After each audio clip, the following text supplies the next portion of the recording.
I believe that it's very easy to predict that there are going to be lots of successful companies born of the internet. They're going to have very large market caps and so on. I also believe that today, where we sit, it's very hard to predict who those companies are going to be. So you can make bets on these things, and I think that Amazon.com, if we're not one of those important, lasting companies born of the internet, we will have nobody to blame but ourselves, and that we will be extremely disappointed in ourselves. But there are no guarantees. It's very, very hard to predict. If you go back and look at the companies created by the PC revolution, in 1980, you probably wouldn't have predicted the 5 winners. The 5 biggest winners. There have been lots of winners, actually. So this space is a little different, and brand name may mean more, and there's some increasing returns kinds of things may mean more. But I believe that if you can focus obsessively enough on customer experience, selection, ease of use, low prices, more information to make purchase decisions with, if you can give customers all that, plus great customer service, and with our toys and electronics, we have a 30-day return policy. If you can do all of that, then I think you have a good chance. Stress that might come from it. So stress comes from ignoring things that you shouldn't be ignoring, I think in large part. So stress doesn't come, people get stress wrong all the time in my opinion. Stress doesn't come from hard work, for example. You can be working incredibly hard and loving it.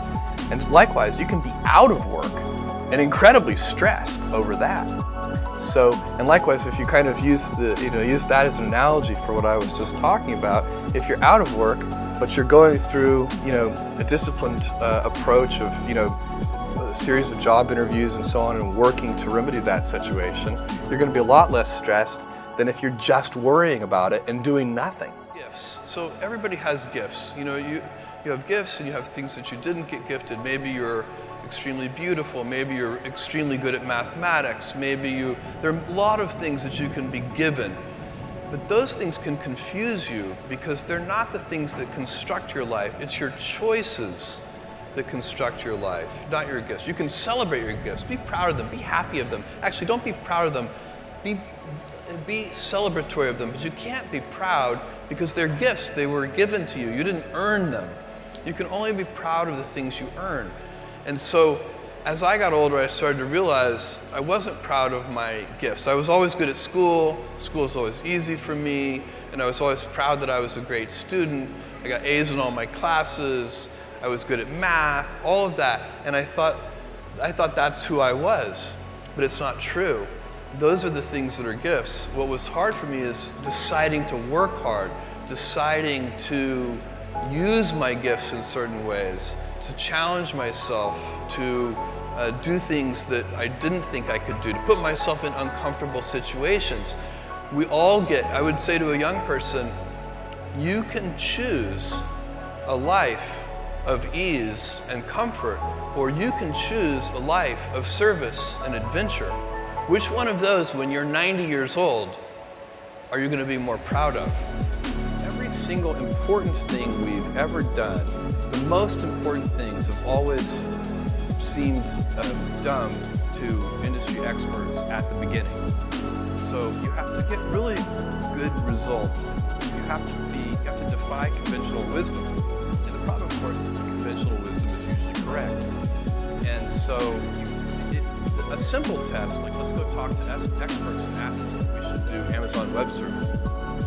That would be a huge failure. They would all tell you, this is stupid, stick to the knitting, you've got a great retail business, whatever you do, don't do this AWS. It can't possibly work.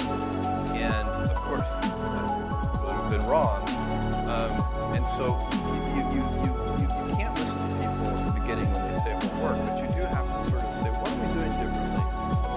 Now let's say you're being stubborn on the vision and flexible on the details, which I think is the right recipe. You want always to be very flexible on the tactics and the details, but very stubborn with the vision and the strategy. And at some point, though, you may need to give up even on the vision. So you planted the seed, great teams worked on it for multiple years. How do you know when is that day where you say, you know what, let's try the next one? And I think it's when the last high judgment champion folds his or her cards. And so I'm willing to keep funding things if there's one high judgment champion who still wants to keep trying. And I think that's extremely important, because I think most companies, especially larger companies, give up on things too soon. But when sometimes I'm the last high judgment champion, then eventually I start to wonder if I'm high judgment. So that's another good time to fold the cards, maybe. But you should give up on things, but you shouldn't give up easily. I was 2 years old, and the teacher complained to my mother, the Montessori school teacher complained to my mother that I was too task focused and that she couldn't get me to switch tasks, so she would have to just pick up my chair and move me. And by the way, I think that's, if you ask the people who work with me, that's still probably true today. Did that teacher ever call you since and said she was responsible for your success? No? No, I'm in touch with several of my high school and elementary school teachers, though, but I don't know any of my Montessori school teachers. Okay. So the gift that you're giving, essentially, you're going to have some for preschool for children who need preschool, free preschool. Yeah, full tuition preschool, Montessori inspired.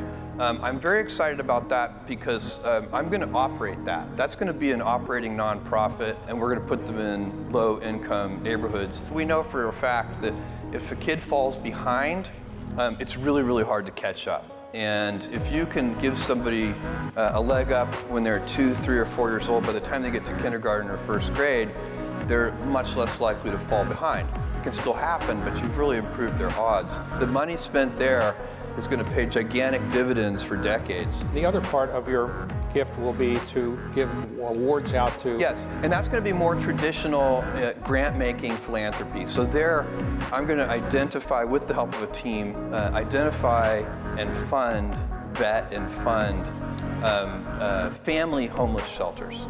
And that will be, you said you would give an initial $2 billion. Yeah. You expect to add to that? Yeah, it's day one. Everything I've ever done has started small. Now, and what you do with those early investment dollars, so if you have $300,000 and then you have $1 million, what you do with those early precious capital resources is you go about systematically trying to eliminate risk. So you pick whatever you think the biggest problems are, and you try to eliminate them one at a time.